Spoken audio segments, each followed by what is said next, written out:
Welcome back to another episode of the Shared Practices podcast.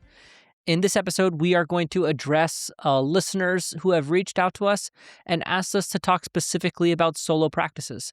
So like I've mentioned before, we're in our 10th year of producing the Shared Practices podcast. And this year, we're trying to be very intentional about listening to you in the audience and what types of topics about dental practice management do you want us to talk about. And so team@sharedpractices.com is the email in which our listeners send us emails and let us know what they want us to discuss. And one of the common pieces of feedback that we've heard is that there's a bit too much group practice bias on our podcast, and we don't spend enough time talking about the solo dentist or the solo practice. And I think that maybe I'm part of the reason to blame for that. And so, I think that definitely over the years, I have a bias towards group practices. Absolutely no doubt about it. And before I even get into the topic today, which is talking about a solo practice, I just want to explain why. I think that as dentistry continues to consolidate and change, I think that the industry continues to evolve towards and prefer the multiple provider offices who are able to have more top line revenue from more providers. I think it also provides maybe more flexibility and net worth to a practice owner. And so that's why I have this bias.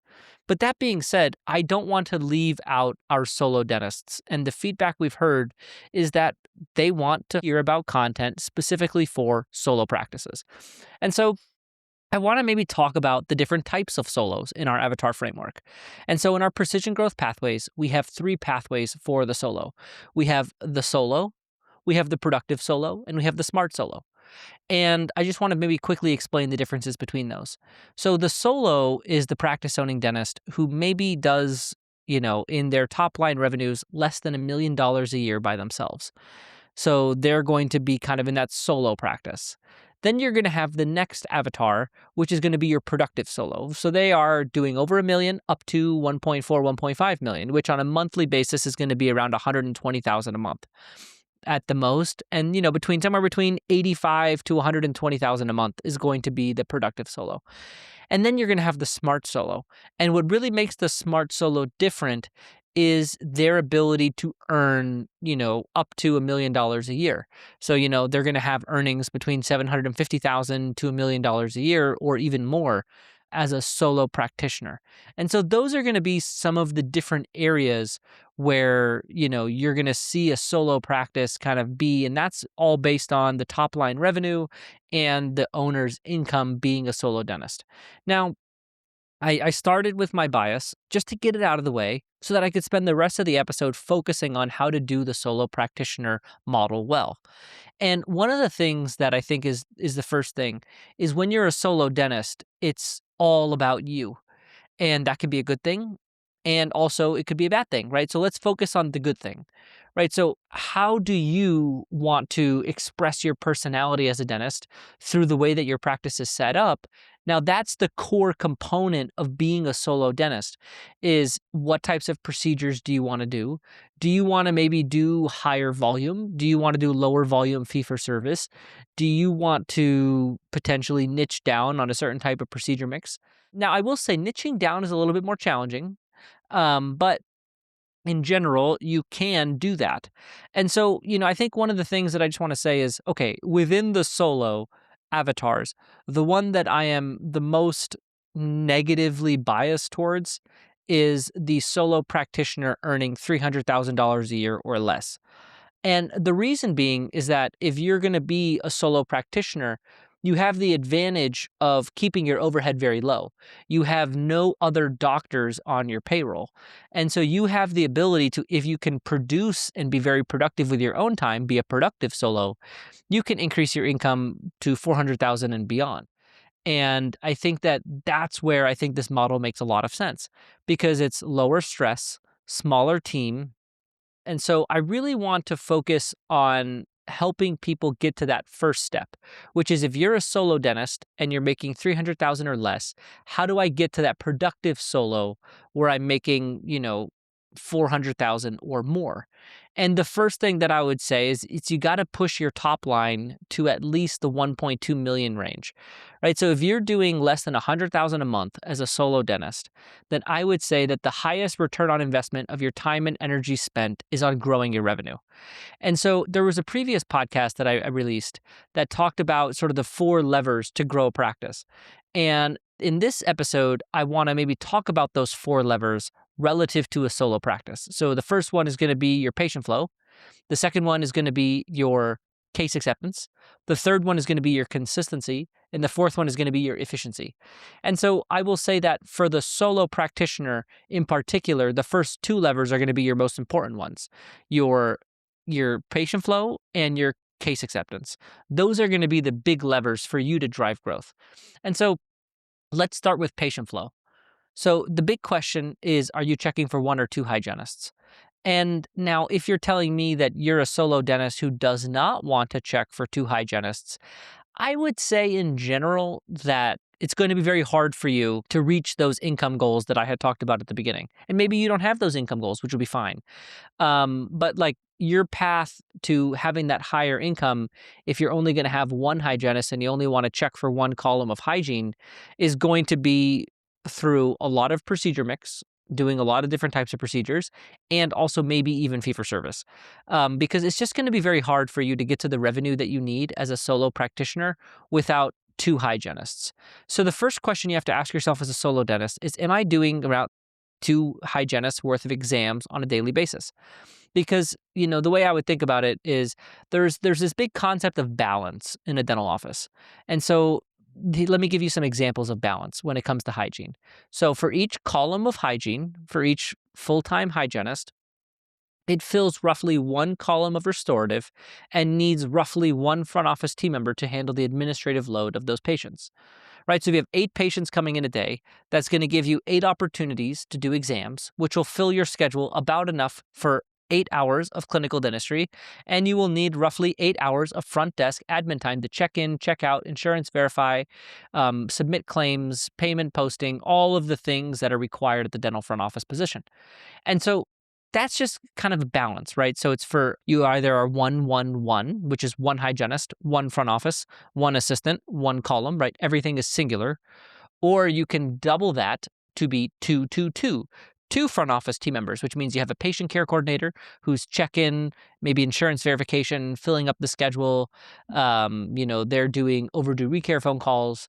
And then you have a checkout or a treatment coordinator who's going to be, helping you get case acceptance, helping you with all of those different parts of sort of the patient visit, which is more on the financial side, helping you get case acceptance, scheduling your restorative production, maybe calling unscheduled treatment, submitting insurance claims, that side. And so that's kind of how you would break it up into 2 front office positions.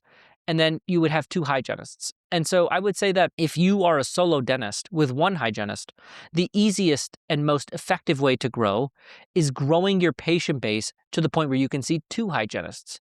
And so the first kind of rule of thumb that you're going to want to keep in mind is that there are roughly 200 active patients per day of hygiene. So if you're working 4 days a week, then that means that 800 patients is roughly the number needed for 1 hygienist. And if you want 2 hygienists 4 days a week, then you're going to want 1,600 active patients. And so if you look at any practice analytics software, it'll tell you how many active patients you have. And that'll give you an idea of how many hygiene days you need. So let's just say you have 1,200 active patients. That would be about 6 days. And so the way that you grow your patient base is you first understand how big is my patient base currently compared to how much capacity I have. So how many active patients do I have compared to how many available hygiene days do I have? And then how do I reactivate these patients is essentially like, how do I, get these patients back in? If I have 1,200 patients and I have only 4 days of hygiene, that means that I could add 2 days and I could reactivate my patients to fill those times. Or if you don't have enough active patients for the amount of hygiene that you need, so like let's just say you have 800 active patients and you have 1 full-time hygienist, then you know that to get more hygiene days and bring on another hygienist part-time, you're going to need to fill up their time with new patients. And so the amount of active patients you have is going to be a really important thing to let you know, how do I expand my hygiene base to get to the 2 full-time hygienists? And this is where our philosophy of retain, open, fill comes in, where the first thing you're going to do is really focus on your retention, which is your reappointment rate in hygiene. The next thing you're going to do is you're going to look at your active patient base, and you're going to see how many days do I open in the schedule. And then the last thing you do is you're going to fill those openings, whether that's overdue recare from existing patients, or it's going to be, your new patient flow that's going to come in and fill those openings. You want to be able to offer a new patient 3 openings in the next week. And so when you're looking at trying to fill your openings, you really want to try to find opportunities for people to come in and make sure that you can offer them 3 opportunities for a new patient visit in 1 week. And so that's just kind of the first sort of lever of growth, is if you're a solo dentist, you should really make sure that you're checking for 2 hygienists. Now, once you get to 2 hygienists, which that's like the first lever of growth. So I would say, as a solo dentist, your highest return on investment in terms of effort and time spent is going to be getting to 2 hygienists worth of patients checking every day. And again, like I mentioned before, if you're the type of dentist that doesn't want to check for 2 hygienists, it's going to be a little bit more challenging for you. So you might need to go fee for service or have a very wide procedure mix where you're seeing a lot of emergencies or you're doing more advanced dentistry. Now, if you're at 2 hygienists, I would say 80+% of dentists don't want to check for 3 hygienists. They just want to check for 2. And so that's going to be very common for a lot of dentists. And so if you're checking for 2 hygienists and you're not at that 100,000 a month range, that's where you're going to want to look at your case acceptance. So you're going to want to look at, okay, how much am I diagnosing off of these 2 hygienists worth of patients, because we now have the proper patient flow for you to be a productive solo.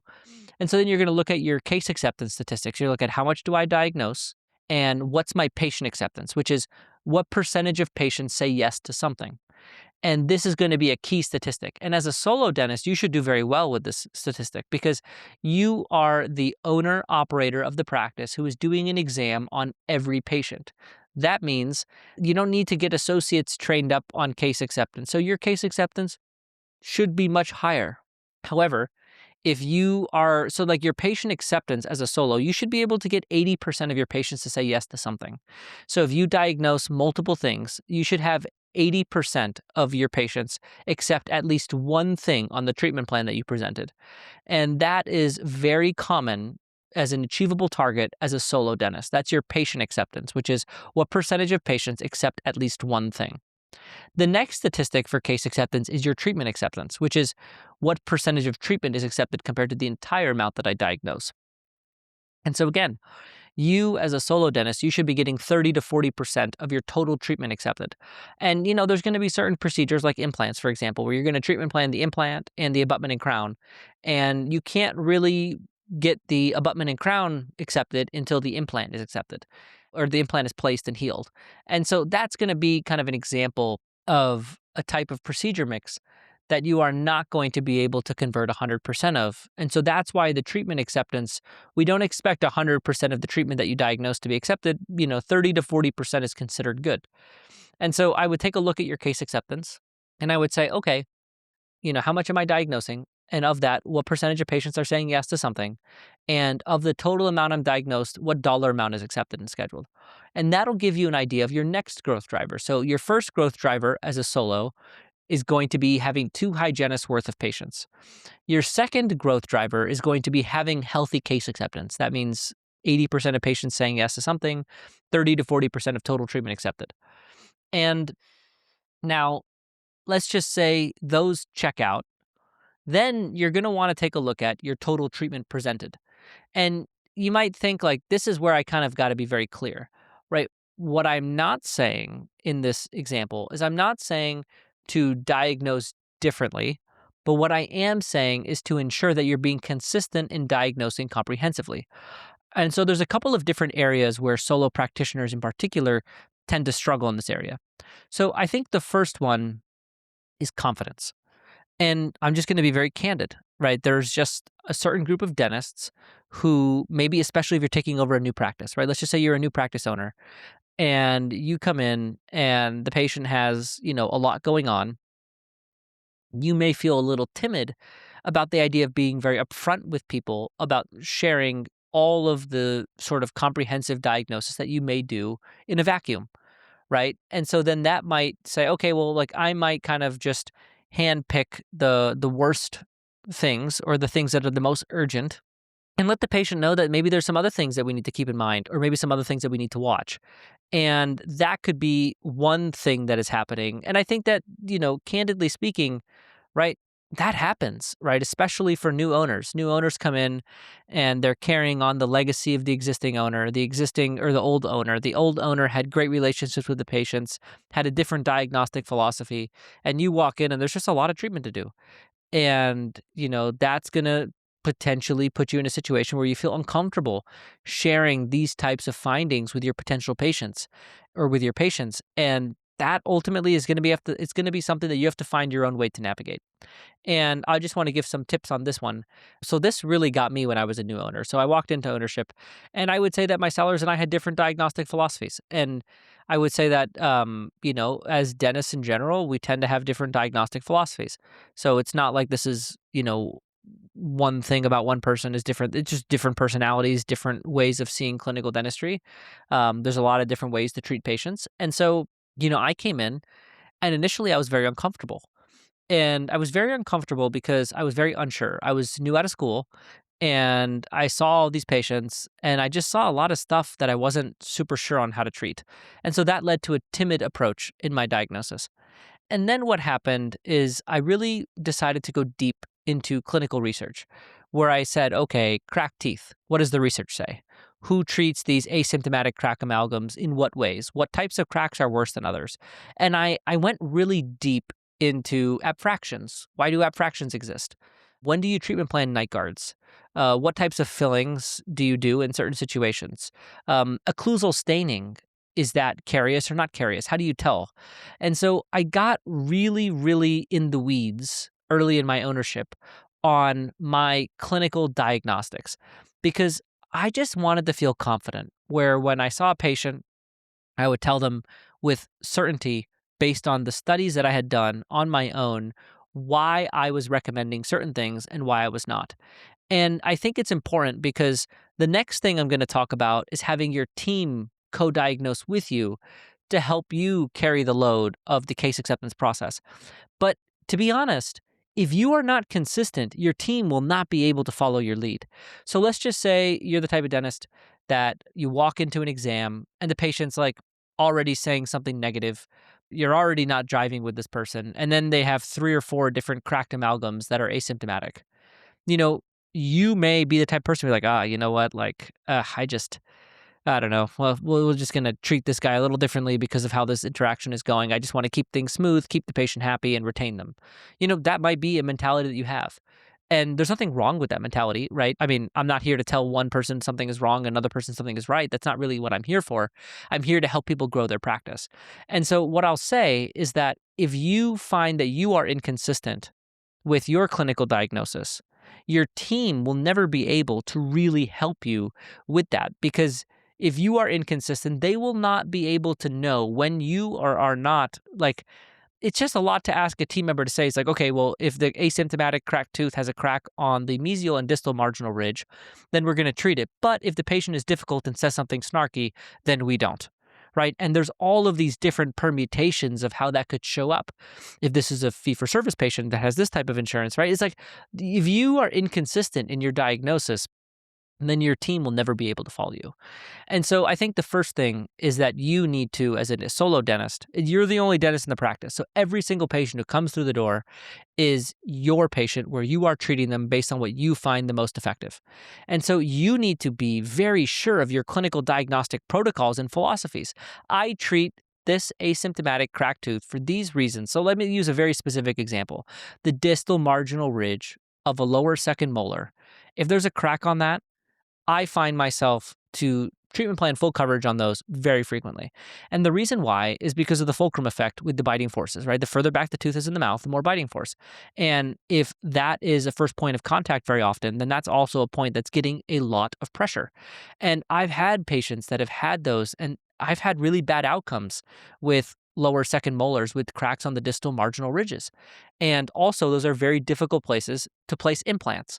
And so when I explain this to my team, I say, if we see a crack on the distal marginal ridge and it's stained, then I treatment plan full coverage because it's very difficult to restore with an implant.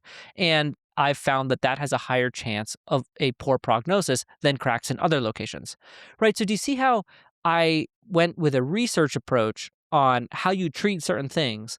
And then I'm very consistent so that every time I see that thing, I have a clinical reason that I've done research on why I treat that thing that is considering the pros and cons and considers, and then you could, as a dentist, you have more nuance, right? If the patient has big masseters, for example, you might be a little bit more aggressive than if the patient's older and, they're in their mid 80s, right? So like you might have a different approach to the nuances, but you got to teach your team the general principles, which means you have to know the general principles and you have to be consistent. And so if your case acceptance is strong and you're still not at that 100,000 a month, but you have 2 full-time hygienists, I would highly encourage you to maybe take the time to get very clear on what you treat and why, and get very, very bought in to your clinical philosophy and diagnostic principles so that you are consistent during your exams. And then the next thing that you would do is also in the theme of consistency is you're going to want to take a look at all of the other aspects of the case acceptance process. So does the hygienist co-diagnose with you? Do they let the patient know of concerns that are likely going to require diagnosis from you and suggest things that you would likely recommend? Do they take those intraoral pictures? Do you have a little debrief with the hygienist before the exam? Are you guys having the 3-person conversation in front of the patient between you, the hygienist, and the patient? And then is that patient being walked up to the front with a powerful handoff between the clinical and non-clinical teams, letting them know up front what they need and why? All of that is a very important process. And again, it can't happen until you are consistent. But once you are consistent, then you can have consistency within your team. And if you only have 2 hygienists, you only need 2 people to do this right, and you're checking for every exam, so you have the opportunity to give them feedback after every visit. After every exam, if they didn't do something the way that you would like it to, you can pull them aside and spend a few minutes talking about what you would do differently and why. And you get to calibrate every single patient every single time. And that can be quite powerful.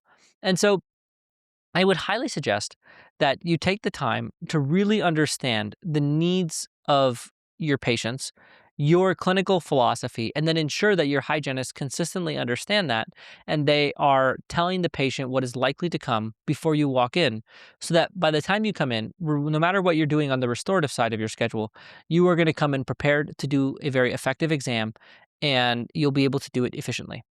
And then I think that leads to the last item, which is efficiency. So we've talked about patient flow, getting to 2 hygienists for a full-time dentist. We've talked about case acceptance and sort of the ideas of what you're looking for. We then talked about consistency in your diagnosis. We also talked about consistency amongst your team. And we talked about efficiency. And so efficiency from a solo dentist perspective is slightly different than a group practice. So a solo dentist, the reality is that you have the lowest amount of volume of the types of practices, right? If you are a busier, productive solo, you have 2 hygienists worth of patients. A group practice has 4 to 6 hygienists, maybe even 8 hygienists worth of patients. So if you were to introduce, for example, a change that is affecting all of your patients, it's not going to be as impactful as a group practice because you have less patients. And so keep that in mind when we're talking about efficiency. And so efficiency from a solo perspective is actually slightly different than efficiency from a group perspective. And so from a group perspective, efficiency is very minute in the data. So like, for example, improving your missed call rate or improving your no-show rate or improving your fluoride percentage or improving your perio percentage, right? When you have 4 to 6 to 8 hygienists, these changes have profound effects. When you are a solo practitioner with two hygienists, your efficiency focus is actually more on the efficiency of your time, because your time is the most valuable asset that the practice has, because you are the only dentist in the office. And so when you focus on efficiency, you should be focused on maximizing your time. So focusing on your clinical efficiency, for example. How can you delegate parts of procedures to your auxiliary team so that things that you are not required to do by law and your auxiliary team members are able to do by law, they're actually doing. So you're freeing up your time so that you can spend more time in exams, or making your exams more efficient so that when you are in your exams, you're able to diagnose more effectively, build trust with the patient more quickly, and ultimately allow you to be more productive per unit of time during your exams. And so when we think about efficiency, from a solo practitioner's perspective, we're thinking about efficiency with their time. That's really where it's very important to be efficient. And so when I think about a solo practitioner, I think about, okay, do I do my procedures efficiently? Do I schedule efficiently? Am I scheduling in such a way that I'm able to be as productive with my time as possible? Are my exams efficient? Is the way that I run my team efficient? Because I don't typically have an office manager, and so I need to be that manager of the team. So do I have an efficient way of leading my team? And so when you think about efficiency, efficiency is going to be a core driver of your success as a solo dentist, but it's different than that of a group. So a group is going to be thinking about efficiency in their KPIs and their systems. A solo practitioner should be thinking about efficiency with their time. And they should be thinking, is my team leveraging my time? Is my team in the hygiene department making it so that my exams are productive and efficient? Is my dental assisting team making it so that my procedures are being performed quickly and efficiently with as much clinical delegation as is legally allowed? And is my front office team ensuring that my hygiene schedule is full and my schedule is tight with efficient scheduling practices that are making sure that I'm productive day in and day out, right? So when you are a solo dentist and you are trying to drive your own efficiency, you do it in a team-led way where you have these, in the 2-2-2 configuration, you have two front office team members, you have two hygienists, you have two dental assistants, and you're saying, okay, how can we all work as a team to make me as efficient as possible? And I know that that could sound self-centered, but the reality is the solo model is self-centered, right? So I'm not trying to teach you to be selfish. I'm trying to teach you to be profitable. And the reality is that as a solo practitioner, the way that you are profitable is by being efficient. And so I think that that brings us to the smart solo. And the smart solo is the person that says, all right, I want professional growth. I already do, around 1.4 million a year, 120,000 a month. I have two hygienists, two front office, two assistants, something like that. And I want more. I want to push myself. I want to grow. And usually they want to get to that 150 to 160K per month by themselves. And I will say that 150 to 160K by yourself is one of the most profitable configurations of a dental office. And there are certain solos that I know doing over 2 million. And, those people primarily are in rural areas, I'll be honest. The rural area solo dentists do exceptionally well. But let's not get into a conversation about rural versus urban. Let's just talk about being a smart solo. So if you want to be a smart solo, what that really means is you want to try and do something intelligently, differently to drive growth. And so that's going to put you in a situation where you say, okay, I got to break the rules in some way. I've got to do something different than this standard 2-2-2 to get to that next level. What do I do? And so there's a few different options.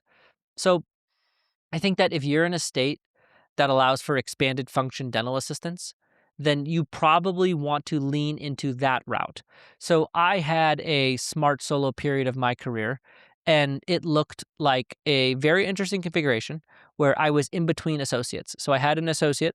I was between 3.5 to 4 hygienists. So some days we had 3 hygienists, some days we had 4 hygienists, and we were trying to grow to that 2 full-time dentists profitable group. And I was taking what I call the patient flow track. So I was working as a solo dentist, growing my patient base so I could be ready for a group practice. And I was doing around that smart solo amount of productivity. The way I did it was I had 3 assistants on my side. So I was running 2 columns of restorative with 1 column of overflow emergency type restorative procedures. I had 2 expanded function dental assistants, and I was checking for 3 or 4 hygienists on any given day. And so the way that I would do it is anytime I needed to go get a patient numb, I was interrupting a hygienist to do their exam. They would go get my patient numb. I would go do their exam. Then I would go prep a tooth, and then my expanded function dental assistants would do the fillings. I was, very efficient with how I did my crowns, and everything about the way I went about everything throughout the entire day was efficiency. And that is, to be honest, like that was my path. My path was volume. And so one way to do the smart solo is to check for 3 hygienists and to get very, very efficient at everything. And like we had a saying in the office back when I was doing this was, if I'm in a room for more than 10 minutes, something has gone wrong, which means any single thing on my schedule, I would be able to walk into an operatory and walk out in 10 minutes or less. And that's how you have to do that. Because if you're checking for 4 hygienists and you have 3 columns of restorative, that means that in an hour, you probably need to be in 7 rooms, which means that you need to be in every single room for 10 minutes or less at any given time. And you might think that that's a little wild, but the reality is I had a great team. And my team was handling a lot of the load so that when I walked in, everything was prepared for me. I was efficient. I was in and out. And you might say, like, well, did the patient experience suffer? Well, it's like the patient experience was different. And I kind of had a saying when I walked into the room, my goal was to make a patient laugh. And then once I made the patient laugh, we were moving on from the personal interaction onto the clinical interaction. And so I walked in, I would usually be dropping a joke as I'm coming in. If the patient doesn't laugh at that, I would get to talk about a bit about their history, my history, what's new in their life, try to make a joke. After I feel like they've smiled, I feel like we've done a nice connection, then I'm going to move forward. And it was very systematic, and that's what I liked. And so for me, that was my way. But maybe you're different. And maybe you say, you know what? That's not really for me. I want to go fee for service, and that's how I want to do it. So I want to be fee for service, 2 hygienists worth of patients, large cases, and I want to be an advanced dentistry center where people are coming to me because of my clinical acumen, where I'm doing more complex cases, and that's how I'm going to get there. Or you could say, maybe you want to niche down in a specific type of procedure. Maybe you want to focus on emergency dentistry as a way to get there, where you have kind of your standard schedule and then you have like 1 column of same day emergency that you add in, right? There's the smart solo, there's a lot of different ways to do it, and it's very specific to the dentist. And so if you want to stretch beyond the productive solo and go to the smart solo, you can, but you have to do something differently, abnormally strong in your practice so that you can get to these abnormal numbers of both revenue and income. If you think about it, if you're doing $2 million a year as a smart solo, you're not going to have a significant non-dentist payroll between your hygienists, assistants, and front office team members. There's going to be a lot left over for you, the owner, as a take-home pay. And so that's a very profitable model. And so I only introduce this at the end just to show you what's possible. And so that you don't listen to this and say, oh, well, if you're doing 120K per month as a productive solo with 2 hygienists, that's the end. It's like that's the end of the predictable path. And then from there, there's a challenging path where if you really want to push yourself and grow, you can. But it's going to require you to do something out of the ordinary. And you have to figure out, me as a dentist, what version of out of the ordinary do I want to embody? So I hope you enjoyed this conversation where we talked about most of the time how to go from a solo to productive solo. And at the end, talked about going from that productive solo to the smart solo. And to remind you of the 4 drivers that we talked about patient flow, which is in the solo to productive solo path, going from 1 full-time hygienist to 2 full-time hygienists. We then talked about case acceptance, which is having that 3-person conversation with your co-diagnosis where your hygienists are helping you make your exams efficient, where you are coming in and you're getting a patient acceptance of 80% and a treatment acceptance of 30 to 40%. We then talked about consistency, which really starts with you and your diagnostic principles so that they can be taught to your team so they can consistently tee up treatment for you and they can consistently talk to the patients about what you are likely to recommend because you are predictable in your recommendations. And then we talked about efficiency, which in the solo model looks slightly different than the group model, where the solo practitioner, their way of being efficient is being efficient with their time. A solo practitioner's time is the most valuable asset the practice has. You are the only dentist in the office, so you are the only person that can do the things only a dentist can do. And so you need to continually try to be more and more efficient with your time as a way to open up capacity for you to do more and drive your growth. So I hope that was helpful. And again, how did we get to this topic? It's because you guys requested it. team@sharedpractices.com. I highly encourage you to reach out to us and let us know what topics do you want us to talk about on the podcast. And you'll see that next week, or maybe the following week, you have suggested a comment or a topic at team@sharedpractices.com, and then we took care of it and addressed it on the Shared Practices podcast. We've been doing this podcast for 10 years now. And so thank you for listening for the last 10 years to the Shared Practices team talk about dental practice management. And if you have any questions, comments, or concerns, feel free to reach out to us at team@sharedpractices.com. Thanks for listening, and we'll catch you next time on the Shared Practices podcast.